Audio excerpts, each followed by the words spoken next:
Hello and welcome to Sunrise Daily this beautiful Tuesday morning. I'm Ayo Makinde. From Abuja, good morning. I'm Maupe Ogunyusuf. Well, interestingly, this morning, as we go straight to the papers, as is our custom sometimes, we have with us Dr. Marcel Mbamalu, who is Editor-in-Chief, Prime Business Africa, and he is also a development journalism expert. Thanks for joining us today. Thank you, Ayo. Good to be here once again. Okay, well, let's begin with your former, should I say alma mater now? Well, whatever. Okay, the Guardian newspaper is our first pick this morning, and it's talking about Omicron. WHO flags Omicron high risk as businesses react. That's the lead of the paper this morning, set to hammer out global pandemic strategy, vaccine equity agreement. AFDB suspends Africa Investment Forum due to travel restrictions. FG monitoring says no case detected yet.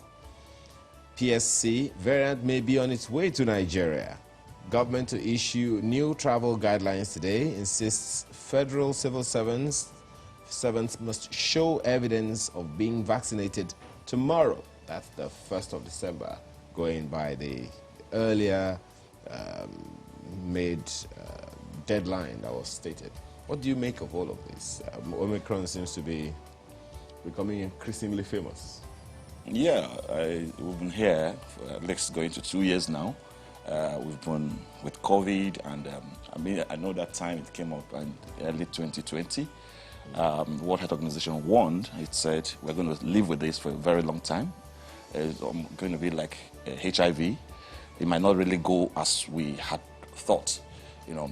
So, but the important thing is, for this, I think there has been a lot of back and forth about the way the world is handling it, Europe, the US, and the rest, because it's more or less an African thing, this particular variant, because it has about 30 mutations or something like that, could make it almost impossible for your defense mechanism in the body to actually, evade it. So, but having said that, part of the thing we should be looking at in Nigeria is what have we done over the time? You know, I don't think we are really, I think we're something is being done, but I don't think we are really being very active enough in doing the right thing in terms of the research that is required, in terms of whatever. Good a thing that Omicron seen in South Africa responded very, very effectively, and that's because they have an existing system, research, and they've always had that system, and it's working out for them. So I think it's a wake-up call for us to consistently and on a running schedule have look at research as a very key investment and be consistent with what we are doing. So Omicron is going to be really, really, really disastrous for Africa because of the politics, the global politics on it. Right now, the travel bans, Africa is almost being segregated, but I think it's something that we keep on holding discussions on. Well, glad to know at least from the agencies of government that there's some work being done in the area of research, as you have mentioned, in order for us to begin to produce vaccines locally. Well, to politics, can one say, right under the picture you see there and beside that picture of Lionel Messi, APC crisis gets messier as faction nullifies Boni's committee. Stories on page 2. Seems politics is just not ready to go away from our headlines. Yeah, I like that, from our headlines. You know, politics, I think politics is a different ball game, and with what is happening even within the party, it's not just the APC. I think we are yet to actually grow politically. You know, when you say nullify, for example, you know, you look at well, the nullify is in parentheses. Yes, so. Okay, yeah, okay. So it's actually, that's what we expect. We are heading to 2023. You will see a lot of horse trading, a lot of mutations, if you like, using borrowing from COVID-19 terminology. Okay. Well, interestingly, we have a PDP story on the front page as well. PDP seeks stronger coalition against misrule. That one is also in parentheses. Stories on page 4. But there is just this one before we go to Abuja. 13,241 Nigerians unlawfully killed by security forces in 10 years. That's definitely from some report somewhere, the story you find on page 4. Let's just hope that, I mean, I don't know what you make of that. But these are figures that we can lay our hands on.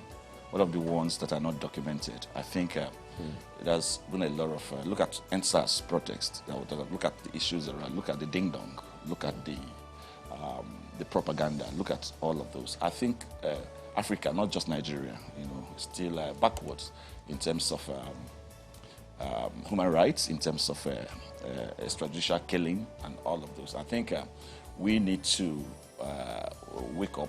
Leadership has to wake up, and there should be a kind of accountability. There should be, people should pay for their crime. It's not just over 10 years, even from the last 20 years, there have been unresolved killings by unknown security agents, unknown, if you like.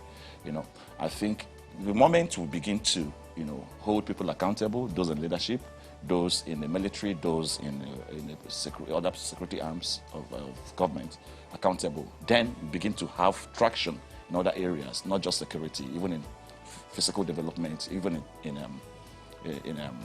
infrastructure and everything. Because without human rights protected, without people having justice for, and opportunity we have right now is this NSAS, the probe report. I think we need to do the right thing. If we do the right thing, it sends the right signal to other spheres of our unresolved cases. So I think we need to, all of those, let's just focus on this NSAS thing and see what happens. And I'm sure government will really do something to redeem itself from that. Yeah. All right, well, that's the Guardian newspaper this morning. Malcolm? Well, let's take a look, excuse me, at the Daily Trust, and they have this one still on COVID-19. Last-minute rush as federal government bars unvaccinated workers tomorrow. Government reviews travels, airports on alert over Omicron variant. We should resist unscientific travel restrictions. That's according to Ramaphosa, South Africa's president, who's expected in Nigeria, by the way, today. AFDB suspends investment forum. WHO raises fresh alarm. But I think the picture is what I find pretty interesting this morning, because don't forget that on this program, we've always asked whether or not there have been creative ways to take the vaccines to the people, even as the federal government has set a deadline for its workers. So you see the picture there saying that staff of the National Primary Healthcare Development Agency are administering free COVID-19 vaccination to members of the public at the Federal Secretariat. So at least it's been backed up with some support. But the story which I'd love you to comment on, Marcel, is this one. Just prison attack. 11 killed, 252 inmates escape. This is like, I don't know how many prison breaks we've had now, but if, at least from the ones I can remember, it was saying that this is about the 4th one we're recording this year alone. Why do you think that, you know, we're seeing a proliferation, if I'm to use that word, of prison breaks? Yeah, I think, thank you, Maybe. I think it's all a reflection of the general insecurity we have in the country. The incessant jailbreaks that we're having right now is reflective of the fact that we still need to do much more, not just in terms of budgeting for security, but in terms of getting all the security apparatus do the right things, using the available resources they have at the moment. When you hear a cry in the morning and then in the night, and then there's a death reported in the morning, then you know that something is amiss. So I think what is happening is that we have not gotten our anti-terrorism fight right. And the moment we get it right, and it will reflect in, a kind of the fight that we're having right now against prison breaks. I think most of these people who are on the loose, most of the terrorists who have been on the loose, have actually been the ones doing this. But I think we need to go back to the drawing board and look at what we have done concerning those arrested, those who have released, even those that have asked to go back to society, and all of those, what is happening. So if you look at these prison breaks and attacks, you see that they are coordinated, and you see that they use superior firearm, and then they go all out to get what they want. So I think we need to do something about that. And doing something about that means not just bulletin, as I said earlier, but going all the way to address the issues from the source. Okay, let me ask you this. I don't know whether how you thought the story was going to end yesterday was how it ended, because it would seem that the story was developing somewhat, that these people who attacked the jail, or the correctional center, if you like, had gone and freed the inmates, but somehow became trapped in the correctional center because the security agencies responded on time, or so we thought. So they were surrounded. And we thought, okay, we're going to see some arrests, or we don't know, but in such a way that the people who had carried out the attack, at least they would be apprehended, whether alive or dead. But that didn't seem to be what transpired. I don't know how, if you followed the story as it was developing, but was it how we thought it was going to end, that it ended? Yeah, I actually, some part of your questions I didn't get, but if I understand what you're trying to say is, I think the just prison break, you are just specifically talking about the just prison break. First of all, we heard there was attack on the just facility, and that after a few minutes, we heard that the attackers are really under, the situation is under control. They were actually trapped within the compound, which means actually there was a coordinated response from security operatives. That was good, but after some time, it looked like it was getting out of control, meaning that a lot still needs to be done. So it takes us still back to what I said earlier, that when you are using the same approach to address the same problem, after some time you notice that it's not working, then you re-strategize. And it's not just getting airplanes and getting the right equipment to fight the war. The personnel that we are using needs to be in the right frame of mind. The personnel that we are using, I mean our security forces, they need to be actually encouraged the more, given the right equipment, the right training, and then the right support, the right psychological support that they need should be given to them to do, because it's not really, guerrilla warfare is not like the conventional war, and because it's the way terrorists operate, it doesn't give you warning. It's not like the conventional war that people just prepare and say, okay, we're going to do this or that. They just strike. So based on that, we need to be 24 hours ready. Our security forces need to be 24 hours ready, and always expecting something to happen.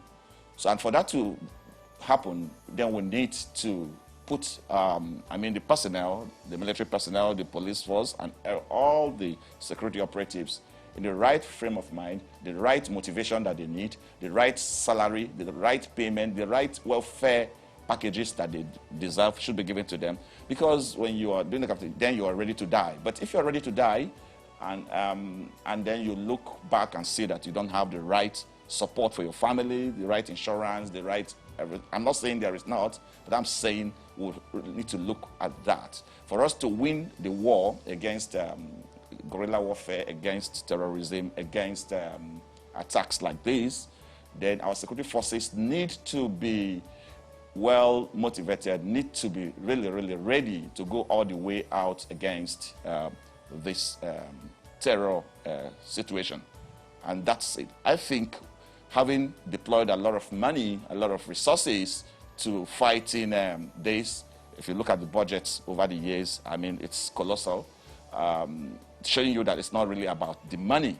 It's about doing those small things that we need to do, like, as I said earlier, motivation, like the right insurance, and letting the person who is fighting for the country know that by the time if something happens, of course, he's protected, the family is protected, the whatever ambition he had when alive would be taken care of. I'm not saying anyone would just be ready to die, but by the time you sign into the military or even to the police force, you know something could happen, and then, but you need the right frame of mind to go all out, and that has to come by way of insurance, by way of motivation, by way of the right packages while you are still doing the job.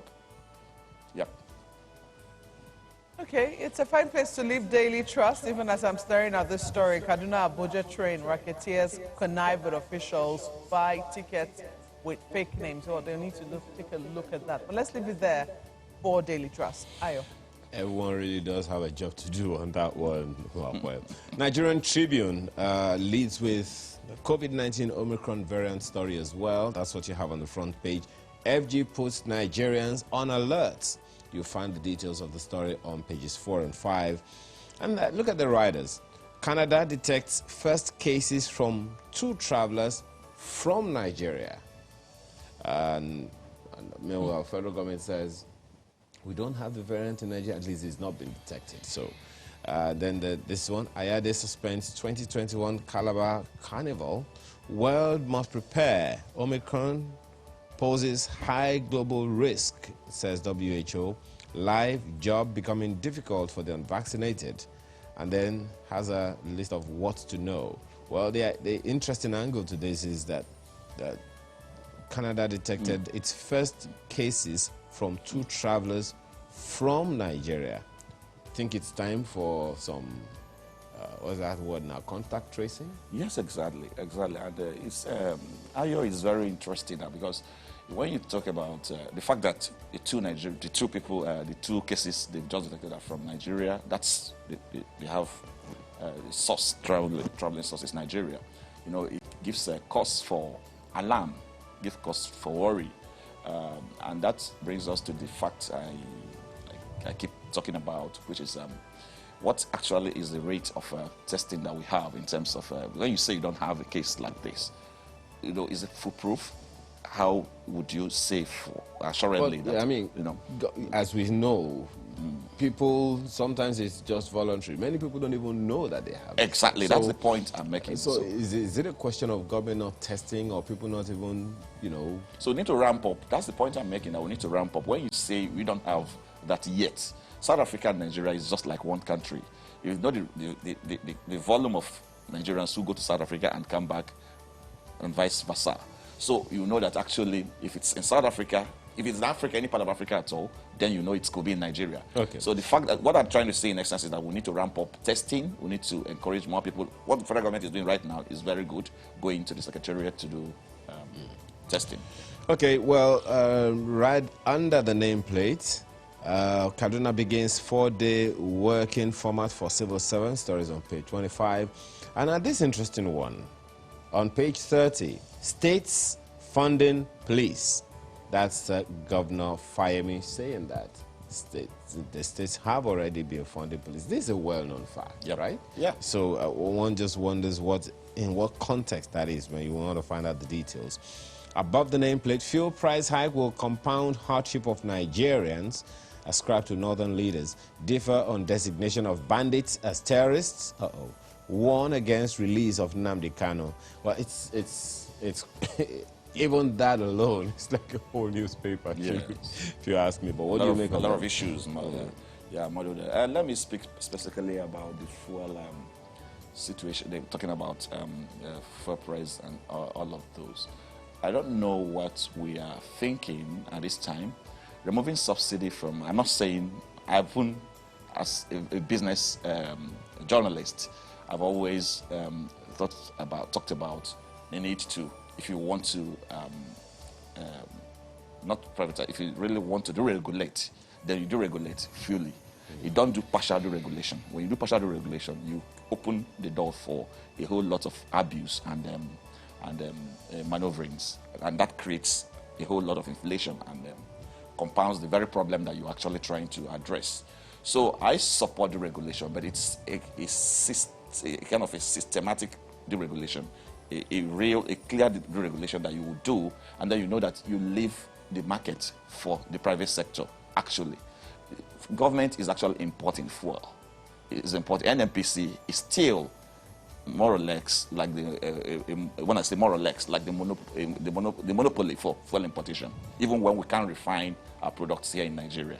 So when you now remove fuel subsidy and the NNPC is still the one importing, it's just like government itself doing business. I say, okay, I want to be the monopoly for this. So I am thinking that right now is the very, very bad time for us to be talking about removing the subsidy. We didn't do it when we were supposed to do that. Right now, we should be thinking about COVID-19 is already affecting everything about the economy. So right now, government should be thinking about how do we relieve the shocks? What can we do to relieve the shocks for the economy? So I don't think it's the right time for us to remove subsidy now. Something has to be done. Maybe wait for a little more time and... Well, even that argument, there can never be a good time to do but I know take a very inflation difficult hitting 2 decision. digits and all of those. It's Okay. very... Well, let's leave it there with the Nigerian Tribune this morning, Markwe. Well, I'm taking a look at the Vanguard, and you look at what's on the front page. It's still Omicron COVID. That's how they've named it. We're on alert. Don't be aloof, federal government wants. All relevant agencies on high alert. That's according to FAN. We're awaiting directives from Presidential Steering Committee. That's from NCAA. Omicron not detected in Nigeria yet, from NCDC. Variant highlights how unsafe our situation is. That's from WHO. 2 travelers from Nigeria test positive for Omicron variant in Canada. Banning flights from Africa not out of place. That's according to virologists. Says presidency legislature frustrating local vaccine production. So page 5 will give you all of the details. You have a number of other stories here. Ebonyi, Anambra tens over killing of youth. 3 policemen. So we continue to see this in the southeast of the country, where it was seen that security agents, there is tension somewhat between security agents and the youths in the area. And we continue to see stories like this where policemen are losing their lives, more frequently. It's a very worrisome situation, isn't it, Marcel? Talking about, I think it is. I keep talking about, if you're talking about the escalation of the problem in the south, if there's the problem in the southeast in terms of restiveness or what have you, I don't think it's as really problematic as that.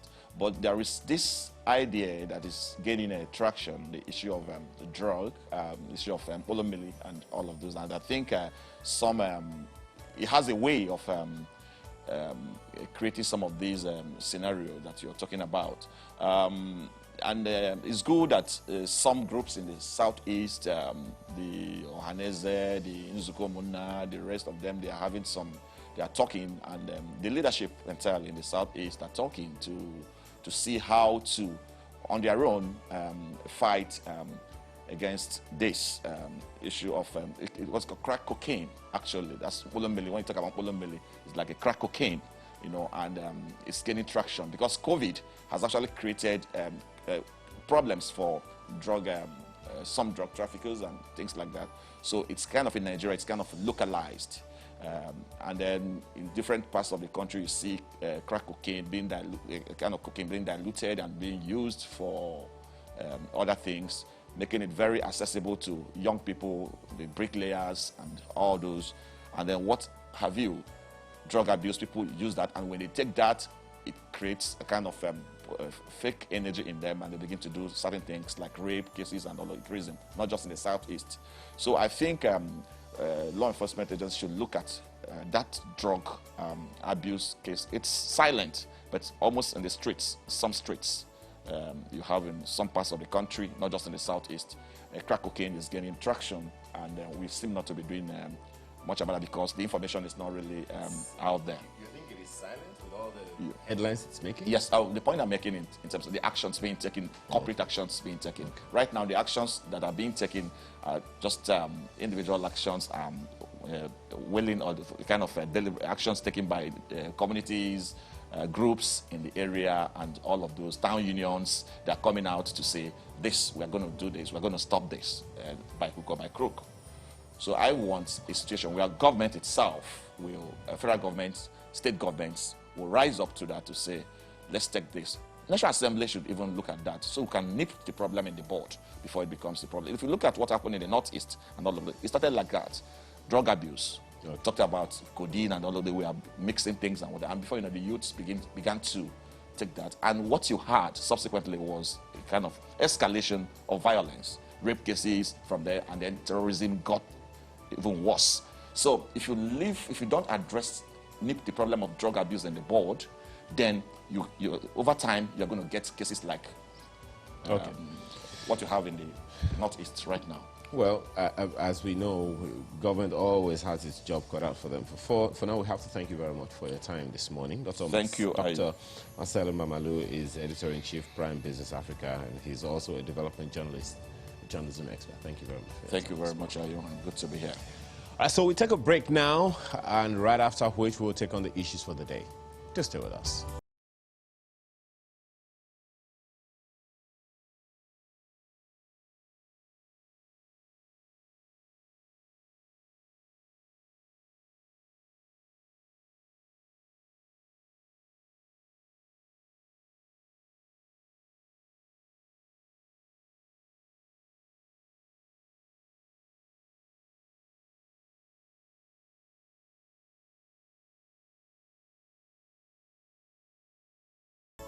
We already agreed it will be 5,000 naira, and we also agreed that the remittances have to be done digitally. So the e-naira will help, but also the various payment platforms that are currently available. What we will not do is paying people in cash. So it will be transfers that people will receive through one kind of electronic money or the other. And it's meant to be for a period of 6, 9 or 12 months. So those are things that we're still negotiation, because it's still money that would have been for the federation account. So everybody that is a member of FAC has to agree on the numbers. The maximum will be 12 months. The minimum will be 6 months. We thought it was important to do this to give people a chance to adjust before the other support measures that federal government is working on materialize, and that is the provision of alternative to PMS, which is CNG, that is having mass transit vehicles converted to CNG. And from the experience that we have had on the conditional cash transfer, it shows that 5,000 naira that some people think is small actually makes a difference to families. It helps them to provide not only their basic needs, but we've seen women who are caregivers of these families actually start doing small trades, and they're able to maintain themselves.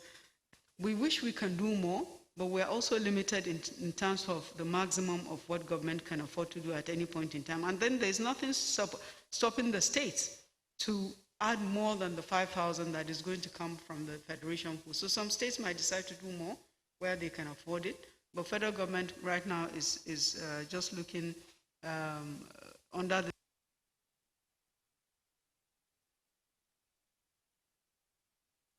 we reject the so-called allowance for the 40 million Nigerian people in totality. And it's merely an attempt to add a new dimension of economic woe upon Nigeria through this removal of subsidy.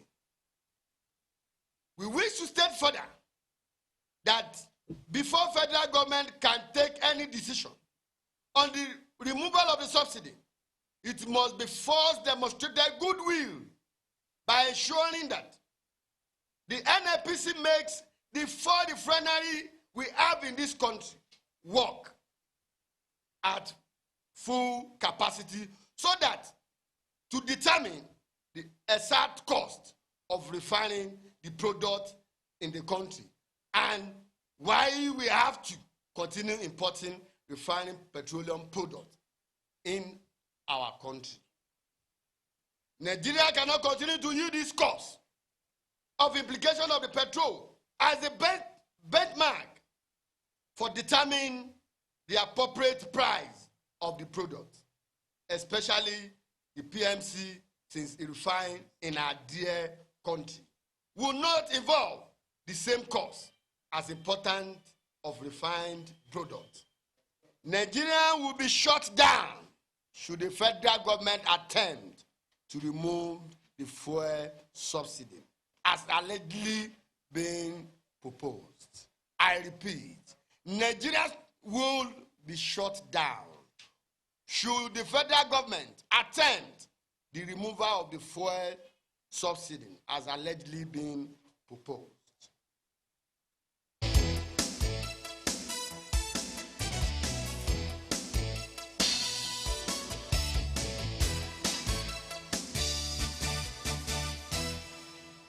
Our first discussion this morning is around what you have just heard, both from the Minister of Finance, Budget and National Planning, as well as the President of the National Association of Nigerian Students. So what is this all about, really?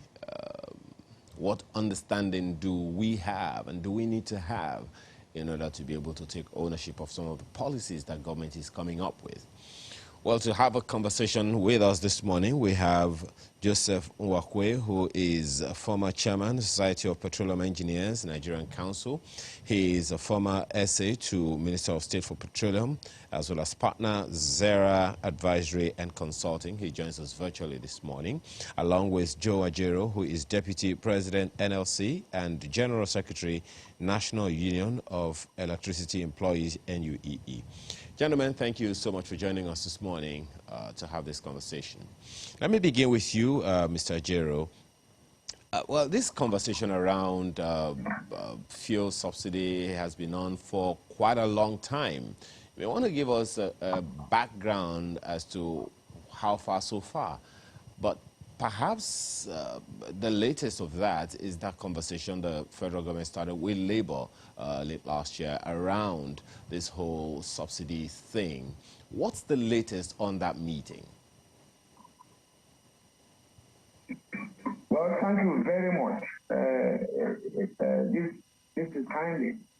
The meeting commenced, usually in good faith, and we deliberated on it. In fact, it was a twin topic that has to do with electric tariff and increase in pump price of petroleum products.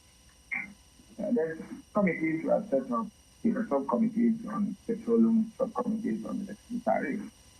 And we had a series of meetings until the committees were asked to submit their report to the federal government, which we did. And we met again to discuss the report of the committee. At that point, government side said they need to consult their principals further. And then Labour equally agreed to consult their principals. And we are joined in the between the last adjournment and now, there is no further discussion, no deliberation, and no agreement has been reached up to this moment. That is where we are. What was the recommendation of that committee, and what was the position of Labour before this announcement was made? Well, on the issue of deregulation, Labour was clear about it, that we can't deregulate under an import-driven policy, that the refineries must work so that we can protect work. And then, while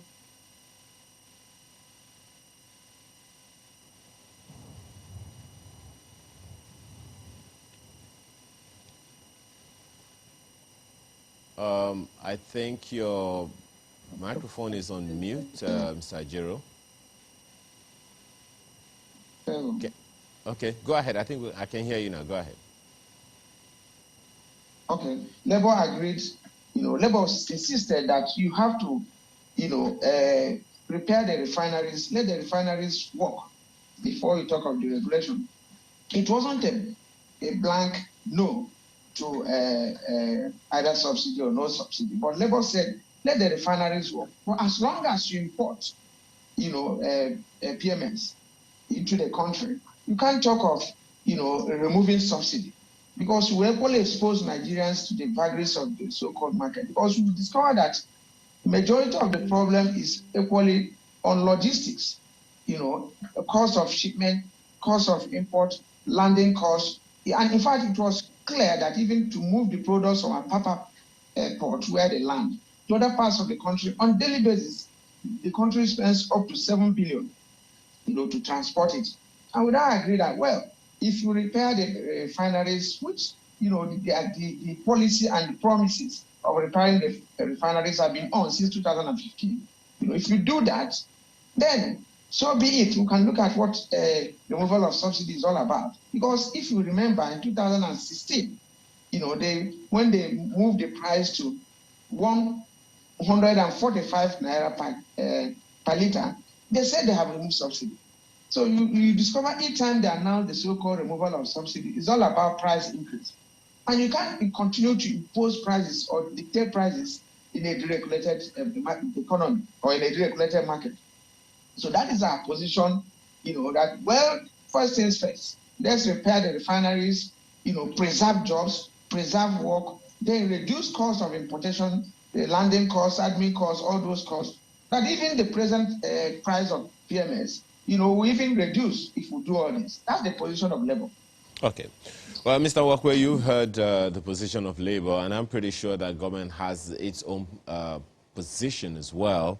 Well, you have been in government, so you probably have an idea, an understanding of some of the issues that government holds, for the reasons for which government has held its position until now.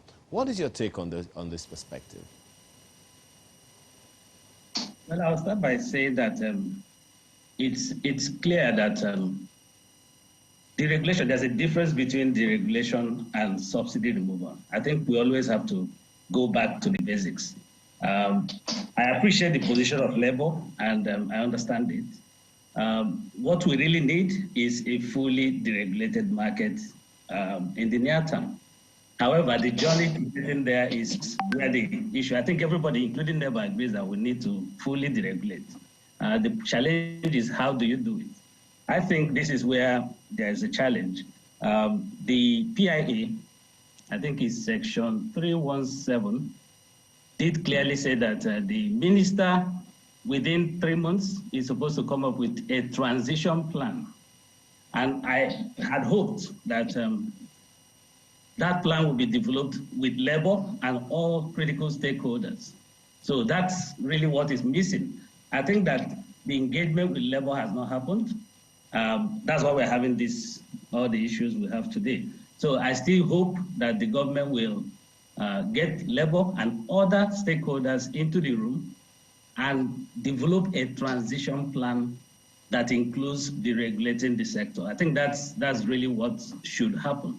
So the way it's been managed today, it just seems like announcements are made and then there's reaction and we all get together and start talking again. So I don't think it's helpful. I think we need to get back into the room with Labour, with other critical stakeholders, and discuss and agree on the way forward.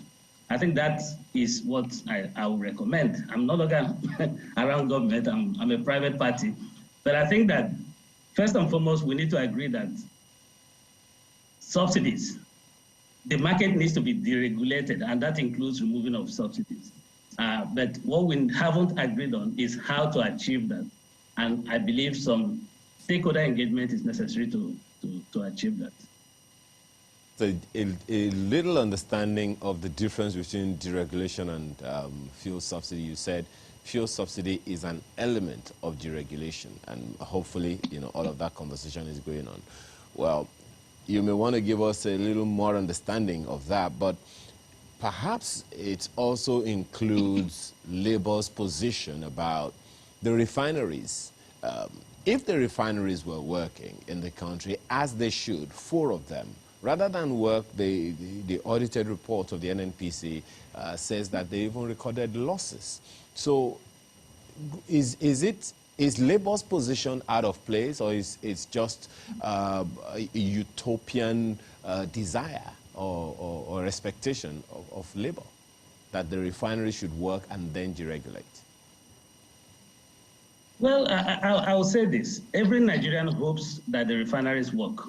I mean, it doesn't make sense that we're importing petrol and diesel and all the other products. I think it's our desire and aspiration as a nation that will add value to this commodity. We should be a net exporter of petroleum products, not importer. So I appreciate Labour's position here. However, it's important to note that cannot, I wouldn't use that as the argument on whether we should deregulate today or not. And the reason is simple. Even if you were to refine 100% of the crude we produce today, there's a cost to it, right? So the pricing has to be at a level that ensures profitability of the refineries. So just resuscitating the refineries is important, it's critical, we agree, but they have to sell their products at an economic price, a price that ensures sustainability, that the refineries continue to run. The reason they haven't been able to run over the years, part of it is the fact that they were not running at an economic cost. They were not selling their products at a market-driven, a cost that recovers their cost and a profit margin. Now, so my view is if the refineries are working, we will still have to allow the products of those refineries to be sold at an economic cost, which obviously is above the set prices we have today in the market. So even if you fix the refineries today and you continue this practice of fixing prices, they will not sustainably run in the long term. So that's the point I would make. So if Labour says, well, we need to have refineries working, I agree, totally. We need to have them working. But that does not address the pricing issue. The pricing issue is critical. Refineries, local refineries need to run, they need to refine products, but they have to sell their products at price levels that ensures their sustainability. And today, I'm afraid to say, those numbers are higher than 165 or whatever number we are setting. So that's a discussion that needs to happen. And I imagine that, again, they all need to get into a room and discuss. That would be my point. Jero, is that a factor that has also been factored in by, is that an element that has also been factored in by Labour? Well, I think we need to draw a distinction between subsidizing consumption and subsidizing production. If we look at this issue of production and consumption, and then look at the cost of production in foreign currency, and then local production, because the argument is putting across that it's cheaper, to go into the logistics, pack of refined product, admin cost, distribution, that if you add all these things, that it is still cheaper. Even when it's clear to all that the foreign currencies, that they are using in all this is stronger than Naira. I disagree with him 100% that it is not cheaper, to produce in Nigeria, and that we can still not make profit in Nigeria. So that is the difference between this analysis, and what Labour is looking at. I am saying clearly, and that's the position of Labour, that is cheaper. If our Labour is cheaper here, even salary here is cheaper, when compared with salaries elsewhere, where they're, refining these products and bringing back to us. So we need to be clear about it. Unless it has some other, indices that is looking at, which makes production of petroleum products cheaper, abroad, even the shipment, and of course there's no free freight, to and fro. So that argument, as far as Labour is concerned, in addition to, keeping jobs of Nigerians who are working in these refineries. And bear in mind that there are other byproducts that come out of all this production. So Labour doesn't agree that it will be more expensive and it will be higher if you produce in Nigeria. Well, Mr. Nwokwe, it's a strong argument that you're trying to put up, but I mean, every fuel seems to be denominated in a much, much stronger dollar against the naira. And if that's the basis upon which you're talking, it would seem like we still have a long way to go. Okay, I think I need to clarify what I just said so that my brother will appreciate where I'm coming from. I said that my understanding, based on the numbers I've seen, is that even if we were to refine locally today, I'm saying, and he can dispute that, is that at the cost of that refining locally will be higher than 165. I'm not saying that it is overall cheaper to refine abroad. That wasn't my statement. I'm saying that it will mean that if local refineries are to be sustainable in the long run, you need to be able to price your products at a level that ensures that sustainability. And I'm saying today, at current crude prices, that number is higher. That cost, that price is higher than 165. That's the point I made. I cannot see how you can refine locally today on a full barrel basis and sell it below at 165 and remain sustainable. That's the point I was trying to make. Now, let me address the issue he raised about comparatively, it will be cheaper to take a product here, refine it here, and use it here than importing. That's not there's no issue there. But the point I am making is that the decision we have today is not whether we will import or not import. We don't have a choice. In the near term, we will continue to import until we get sufficient enough local refining capacity. Okay, so we have to now say, okay, what do we do until we achieve that local refining capacity? And that's why I say you guys need to all sit down in a room with government and map out a roadmap. That has to happen. If we can't, we can continue to argue from now till tomorrow until you get some alignment with government on what that roadmap is. Then it is meaningless. Elements so of cost that, clear. in your opinion, make it a little more difficult to produce fuel cheaper in Nigeria. What are the things, what are the elements, the cost elements, that will increase the price of PMS and other diesels, including gas, from, compared to what we're importing now? What cost elements are there for producing in Nigeria that will ramp up the costs at the retail cost? Okay, so let's understand it. You will buy crude, right? Whatever you do, you're going to buy crude. The crude is indexed to the dollar. Whether you pay in naira or you pay in dollar, it doesn't really matter. The crude is indexed. Crude is sold in dollars. Okay, that's the fact. To Nigerian, just a second. Nigerian crude to Nigerian refineries will be denominated in dollar? Is that what you're saying? Fine. Very important. That's standard. That's standard practice. I imagine that you get a discount, right? It used to be $4 or $5 on the barrel. Okay, you get a discount. But the product is not, remember that the inputs were not in naira. So we always get into this argument of whether the currency of trade in the oil and gas industry is dollars. Okay, so let's get that behind us. Now you can index it and convert it to a naira. So today I know some people, some local refiners who are paying in naira, who are paying for crude in naira. But what they are doing is, remember, it is indexed to, so it is the quoted price or the official selling price, and they convert it and pay in naira because they are selling petrol in naira or this or whatever they are producing. So that is a standard. It is still indexed to the dollar. Now, you will buy it with or without discount. If it's 4 naira on the dollar, whatever it is, there is a cost that that refiner has to bear. Then you talk about labor and you talk about all the other things. So there's a fixed component that you must fixed cost, and there's the variable cost. So my view, and based on the numbers I've seen, is that I know for a fact that you can refine, but it will be marginally cheaper to refine here, yes, and there are the spin-off, the employment and all that, yes. But essentially, the point I continue to make is that it will not be at 165. Otherwise, that business will not be sustainable in the long run. That's the point I'm making.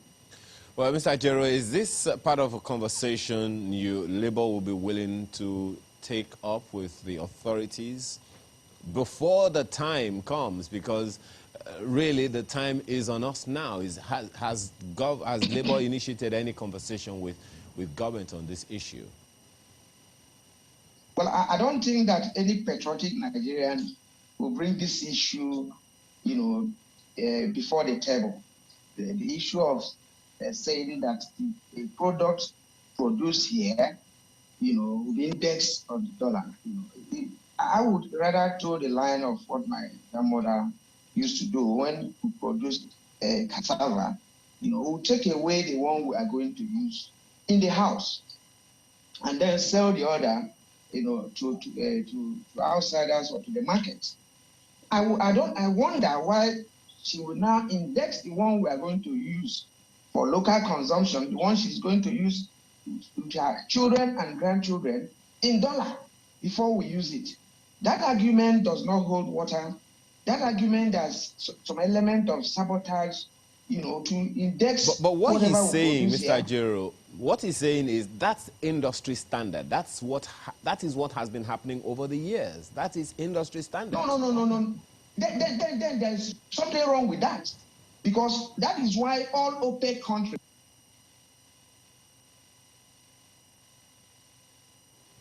Oh dear, you're on mute again, Mr. Ajero. Please unmute yourself. You just suddenly went mute again.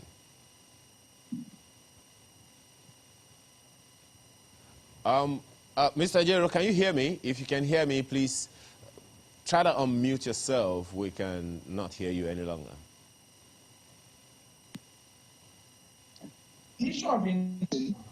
Go ahead. Oh dear. You know what? Let's take a short break and allow you to resolve the issue, or we'll resolve the issue on our own side as well. Take a short break for a few messages, and we'll be right back. Please stay with us.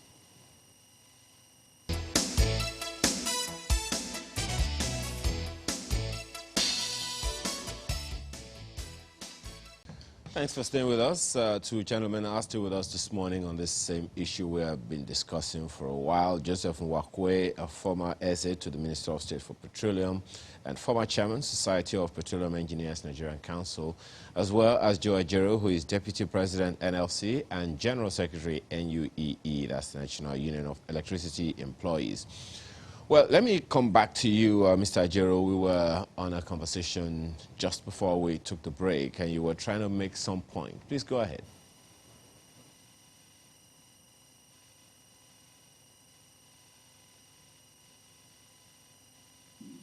Well, I was still looking at the issue of Nigeria being the only OPEC country that still imports, depends on imports of these products.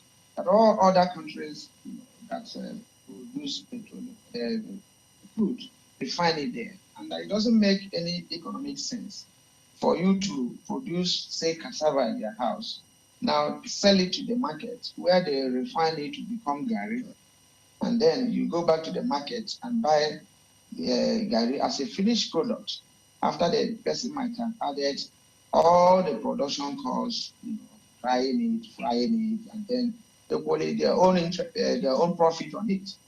The issue of subsidy removal or whatever is more or less, based on profit motive for us to continue. Sorry, the issue of importation is more or less profit motivated.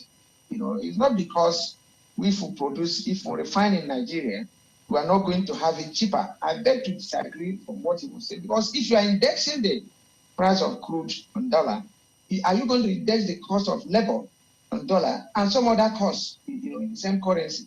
At what point should we allow them to index what we are going to eat in Nigerian dollar, or what we send to the market? Is it not supposed to be what they should be thinking of indexing in dollar? That which is not before them, that which is not before the international community, which is not before OPEC, cannot be indexed. What we are to eat in our house here cannot be indexed in dollar. If I pluck mango from my house and eat it, nobody will be telling me that I have to index it in dollar before I eat the mango. I'm trying to look at this in the economic sense of, strict economic sense of it, of production. So it still baffles me why he's talking of indexing it in dollar. In as much as they may get some equipment in dollar for it, that equipment, it's not because of that equipment that our crude will be indexed in dollar. The profit we are going to make in the international market at OPEC, based on the currency for markets, like you said, is when it gets there. Here in the Nigerian market, here at the filling stations, we don't buy in dollar. Well, Mr. Nwakwe, does it sound too simplistic, what Mr. Ajero has said? Well, I understand his position. I just don't agree. I think that there are two things we need to appreciate. One is you have to understand that the input cost is mostly in dollars. That's one. So when we quote, for every barrel we produce, there's a cost associated with it. So it's not cheap. It's not like mango you planted, you threw a seed and it grew on its own, and then you harvest it, you can dash it away. This one, there's a cost associated with that production, okay? And if you look at our numbers, it's fairly high. It's probably $20, $30 a barrel. Like I said, the language of trade in this business is dollar. So we can disagree, we can argue about it, but it remains that. So there's a cost associated with that production. If you decide as a nation to send it to your refineries, your local refineries to refine at a naira, as far as the equivalent of that naira is up to the cost of production, then that's fine. But if you're giving it away, then you're still back to a subsidy regime. If it costs you $30 to produce a barrel of crude in Nigeria and you send it to a local refinery and take an amount lower than $30, you are subsidizing that local refinery. It's just as simple as that. Subsidy removal is not just at the pump, right? So it's at all times. If you produce a commodity and you give it to someone else at lower than your cost, there's a subsidy element to it. So we need to understand the fundamentals. If what they are saying is, well, we want to sustain the subsidy regime, so if we have local refineries, we'll give them crude at cost lower than the cost price, at a price lower than the cost, that's fine. The nation can agree to continue to subsidize. There's nothing wrong with that. But if we're saying that we have a structural problem in the economy, and I will give you some numbers, where the federal government's share of oil revenues this year in the budget, 2022 budget, is only $2 trillion. If we look at what we've been told, that we are spending $250 billion every month on subsidies, right?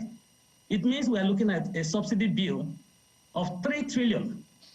And we are earning the entire earning of the population of the federal government from oil and gas is only $2 trillion. I just don't understand. So if we're going to earn 2 and subsidize with 3, it means we are working with, we don't have a business, right? So those are the issues. At current oil prices, the subsidy bill will be more than $2 trillion. And all we are hoping to earn is $2 trillion from this sector. So I'm asking, what are we then doing? If I am of the view that the earlier we make that decision, we can keep kicking the can down the road, but the earlier we close our eyes, and we've done it with diesel, we've done it with kerosene, we've done it with others, I think we are stuck on this because, and there are vital issues, and I have a simple analogy I use. If you have a tumor that is painful, you have the choice to continue to carry it and hope that it won't kill you. Or you can decide to go through a painful surgery to get rid of it and hope that you live a better life thereafter. There is pain either way, and I understand my namesake's position. There is pain either way. We can either take the surgery. What we should be focused on today, in my view, is what kind of anesthesia do we need, right? The discussion that he needs to get government to start having is how can we administer the right and to minimize the pain. There will be pain either way. But should we continue to carry the tumor, hoping that it will go away? It's up to us to decide. My view is that we need to take this surgery like yesterday and hope that we can be relieved of that pain going forward. That's the way that's the analogy I will use to describe our situation. There will be pain either way. If we don't do it, we'll continue to bleed as a nation. So if in the 2022 budget, you're hoping to spend 1.2 trillion combined on education and health, and you're telling me we are spending 3 trillion on subsidies, I have a problem with that. I do not think that makes sense. So those are questions. How much is the police force getting? The numbers I saw are lower than 100 billion naira, the police budget. So if we think this is the most appropriate way to allocate resources, then that's fine. But personally, I think something is wrong. We need to, and I hope Labour will sit down and say, we want to see how these things have been done. I mean, it's an important conversation. I think that if oil prices remain at the current level, we will be spending close to 3 trillion every year on subsidies. And we're not earning that much from this sector. I mean, so I think something has to give. Mr. Wakwa, let me ask you quickly whether you think that we can completely do away with subsidies. Because, I mean, as Mr. Ajero has pointed out, we produce crude oil. Shouldn't that count for anything? Okay, so there's the economics of this, and there's the politics and emotions of it. I think that you produce a commodity doesn't mean that we will be stuck. I believe we produce gold. Won't you sell it and earn money to do other things? There are other aspects of our life that require money. So if your point is because we produce it, then we need to use it, I agree. The question is how are we using it? If we are using it to subsidize production, and I will leave the economics to decide whether this is consumption or production. It's an ongoing debate. Subsidies are good. I don't have a problem with subsidies, but subsidies have to be properly designed and targeted. The question is, do we understand why we are subsidizing petrol as opposed to providing security? Do we understand that? So will there be subsidies? It's up to us to agree or disagree. But personally, where we are today as a nation, I really don't think subsidizing petrol consumption is the right way to allocate resources. I think there are other pressing needs that we need to address. I think the police force needs more funding. I understand, and I hear the point that you're making. I mean, I totally get I understand the point that you're making. You've talked about how there is a cost associated with production, which we cannot run away from. You said it's in dollars, and we cannot run away from. And that even if we produce locally, the final output will not be at the current price we're paying for petrol. However, seeing that, you know, the cost, it will seem, will go up anyway, do you think that looking at all that you've seen from the Nigerian economy, talking about our political and social stability, do you think that we can completely do away, from your own analysis, do you think we can afford to completely do away with subsidies, especially for petrol? again, it goes back to we need to have a national consensus, and that's why I said this. If there is need for stakeholder engagement, and I hope that that engagement will mean that they will arrive at some consensus that assuages all the critical stakeholders. At what level you need to have subsidy or how you want to have it is something they need to agree on. I hold a view as a Nigerian. I don't work for government. I'm a private person. I'm basically saying these are my beliefs, right? And I will share them to the extent that I believe that these are the right cause for my nation. I think that should we keep giving our current economic situation, it's something we need to really think deep and long about. What does petrol subsidies, what does it represent for the average Nigerian? Those are the things. I mean, we've deregulated diesel, we've seen the price trends, we've seen how it has behaved. The question is, people have thrown up some numbers. I don't know what the eventual numbers will be when you remove subsidies. But for me, I think that we need to start looking at how we allocate the meager resources that is available to us as a nation. It is very, very important. I give you numbers. In the 2022 budget, the budget is 16 trillion. On a per capita basis, that number is lower than $200 per person per year. Okay? That makes my heart bleed.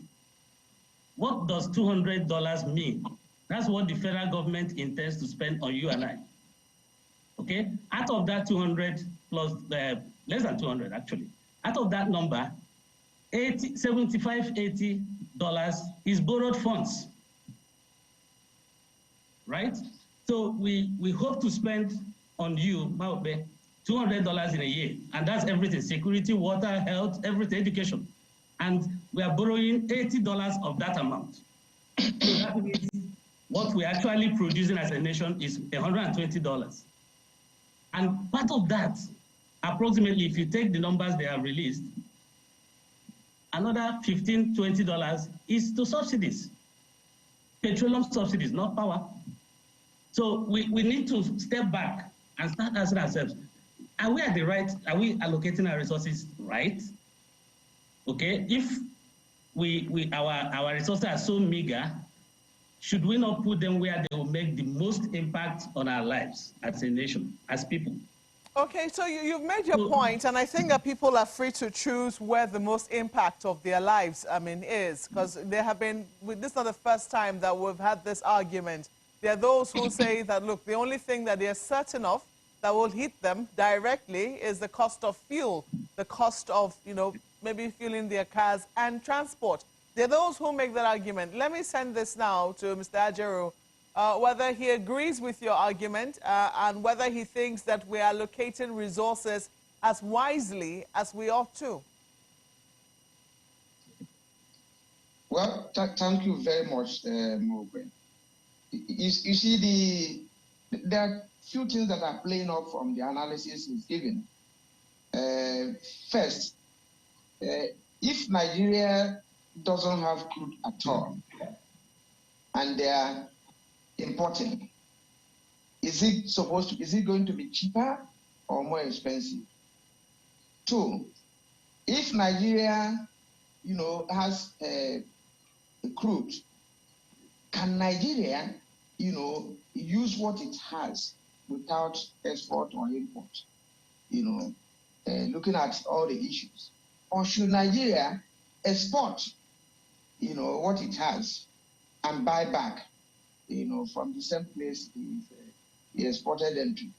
These are issues, and then in the course of allocating resources, like you rightly pointed out, the issue of transportation, the issue of filling the tanks, even the issue of generating power by the by the rich and the poor, who depend solely on their small, I pass my neighbor, that all revolve around this issue of energy, fuel.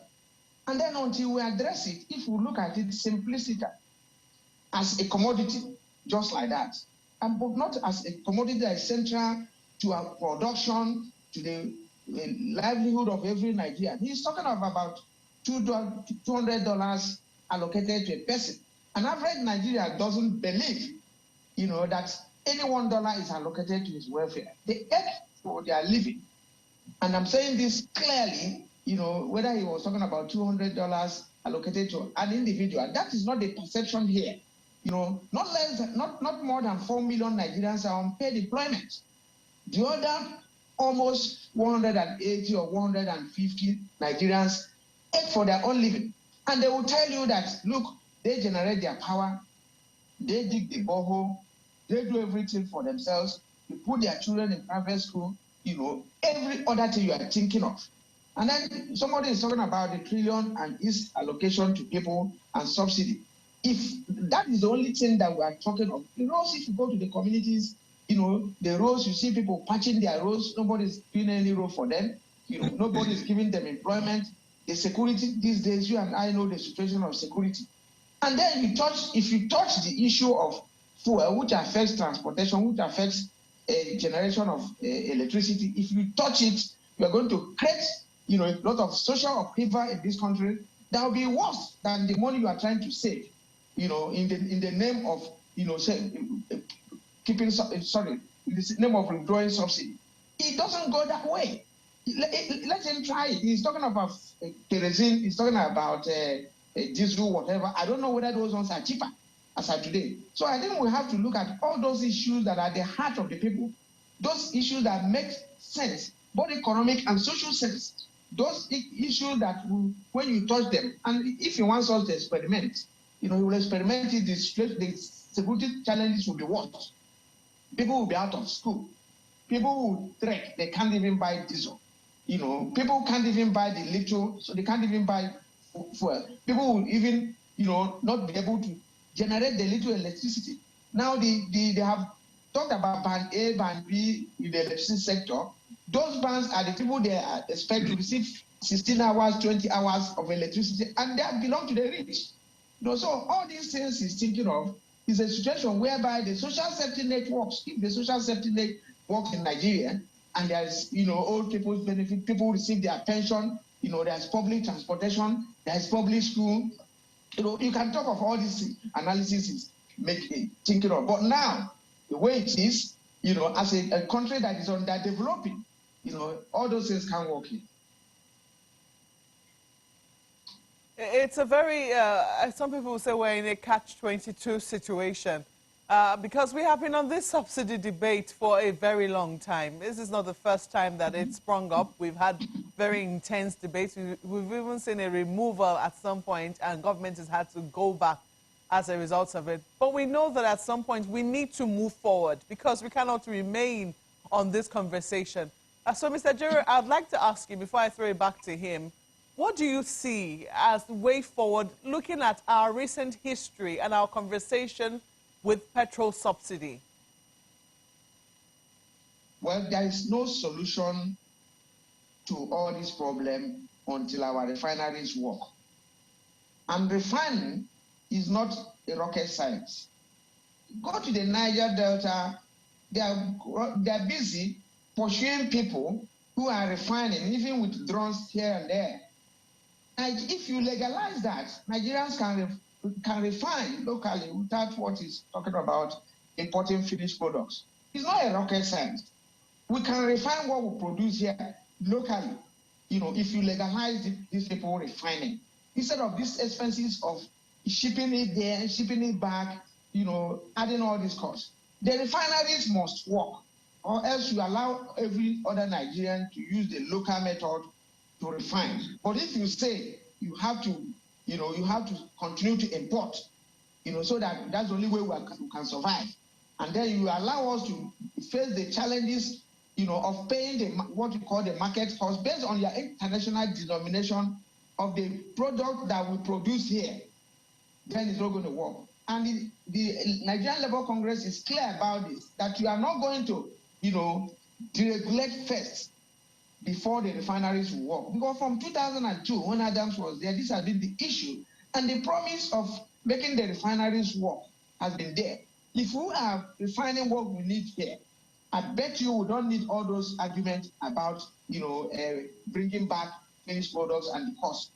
From what he's saying, if it costs There us have been more arguments to refine that here, they have. Sorry, Mr. Jero. There have been arguments that they want the private sector to be involved in this as well, and that they want that if the price is not right, if they see that the market, because you said that there's no way they should deregulate before the refineries will work. But we've been told that a few refineries are coming on stream. We've heard that they're investing so much money in refixing the Port Harcourt refinery, the 2 Port Harcourt refineries. The Dangote refinery is supposed to also come on stream as well, and that these things will not exactly be profitable or will not be run sustainably if we do not deregulate the market. I do not know what your thoughts are on that, because I don't know. Do you want to quickly comment on that? Well, do you now increase the prices before the private or so-called or public refineries come on stream? You don't do it. You don't inflict pains on the people, before you now bring a relief. Before they come on stream, because he was talking of transition. The worst case scenario is for us to be where we are today, while they come on stream, and whatever product they are bringing up will be subject to market. The market dynamics, that's what will determine it. But by the time you fix the price, of maybe 500 naira or 400 naira, and then you bring them in. In fact, it's like you have given them the profit before they come on board. It's no longer determined by the market. Okay, it's like there's a dictatorship of the market. To Mr. Joseph now, I am sure that you've listened to, lots of arguments. You've listened to this over and over again. And it would seem that government's inconsistency and perhaps insincerity has not helped this conversation at all. We've been told that, in a number of things, the price needs to be right for us to see private investors come into the sector. But if you look at all the other products that have been fully deregulated, kerosene, diesel, and now LPG. I mean, LPG was deregulated a long time ago. What we're seeing now is that to still meet the target that the federal government has, I think which is about 2 million metric tons or so, they still have to import. This is a market that is fully deregulated. And right now, as a result of, some issues with importation, a lot of consumers are suffering the astronomical increase in the price of LPG. So has government's argument really panned out with all the other products which we have seen deregulated? Well, I wouldn't say, I don't know how to approach it, but the point I will make here is yes, government has been a bit inconsistent in terms of what it has done and what it has not done over time. Because the subsidy element comes in when prices are high. So what has happened is that the price has been cyclical. So price goes up, we feel the pinch, government comes, says something, and we debate and we talk about it, and prices come down. When prices come down, everybody goes to bed, right? Government doesn't do anything, the people are happy, everybody is cool. So that has been the problem. So there hasn't been a kind of consistency in approach because prices keep going up and down. And when it comes down, the subsidy element kind of shrinks. But we don't control what that oil price is. It's not within our control. So it's going to keep going up and down. So if it comes down to, say, $40 now, maybe there will be no subsidy at 164, right? And we all go happy. Everybody, we forget about it, we move on. And then someday we wake up and it's $70 and there's a subsidy. So we start to talk about it. So somebody needs to sit down and focus on this issue on the other side of the fence and work it to a conclusion. That would be my point. Now, you talked about the investments coming in. I think we are seeing some investments so if you look at diesel, for instance, there are 2 or 3 modular refinery operators who are operational today, who are producing diesel locally. We are not there yet, so we don't have sufficiency yet. But it's a journey.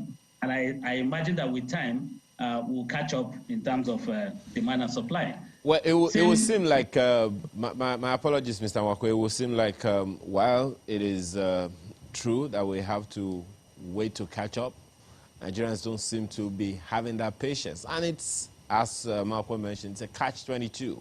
It's something that needs to be done. It's the question of when or how, and I think you also mentioned that earlier. For now, we have to thank you very much for being a part of our conversation this morning. Joseph Wakwe is a former chairman, Society of Petroleum Engineers, Nigerian Council, as well as former SA to Minister of State for Petroleum. He joined us virtually along with Joe Ajero, who is Deputy President, NLC, and General Secretary, National Union of Electricity Employees, NUEE. Gentlemen, thank you so much for your time and your thoughts this morning. Thank you very much. All right. When we return, we'll take another perspective on this, the business side of it. Do stay with us.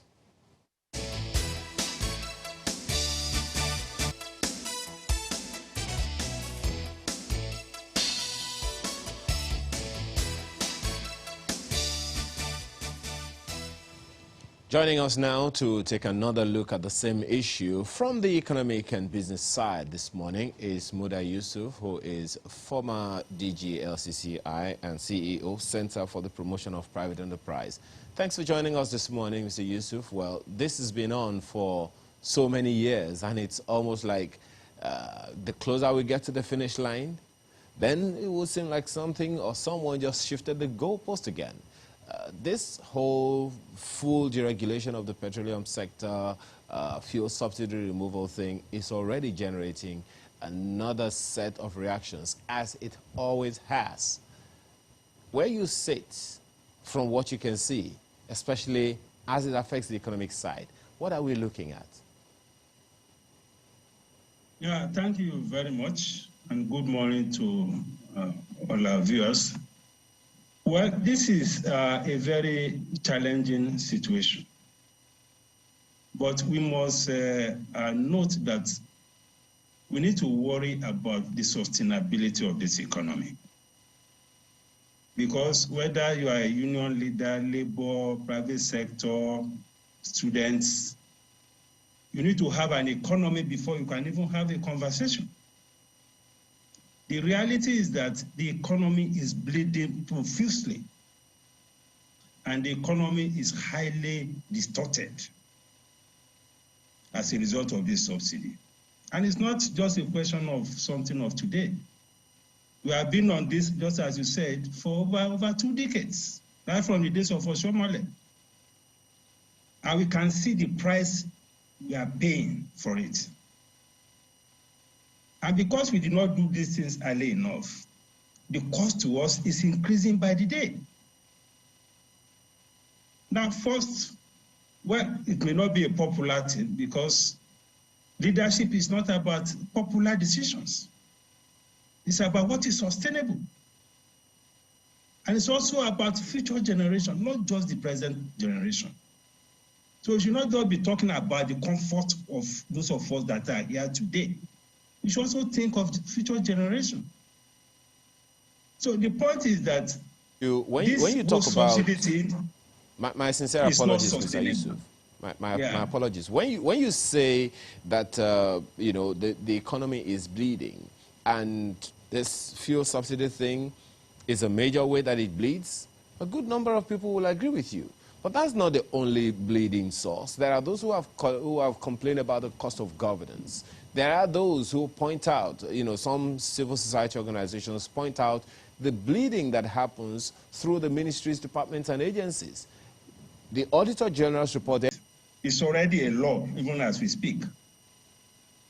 Not deregulating is even a violation of the Petroleum Industry Act. But the law is not enough. You need legitimacy, and you need to bring people on board, which is the stage we are in now. So there has to be that engagement. And when I talk about engagement, it is also not good to have positions that are too rigid, just because we want to be seen to be taking a popular position. You know, this is the part that led to the collapse of the economy of Venezuela. Exactly this scenario. Go and check out Venezuela economy. It is this subsidy that brought down that economy. It's an oil-producing country. So I think people who are the labor leaders and all of that, I'm appealing to them to at least be a bit more realistic in their position to engage a lot more. I'm not saying that this is going to be easy. They may also, not be looking so popular in the eyes, but we have to think about sustaining this economy. I mean, the future is not, I mean, look at the fiscal position. Look at the amount of debt that we are accumulating. Look at the amount of debt service. We can have engagement about cost of governance generally. That is important.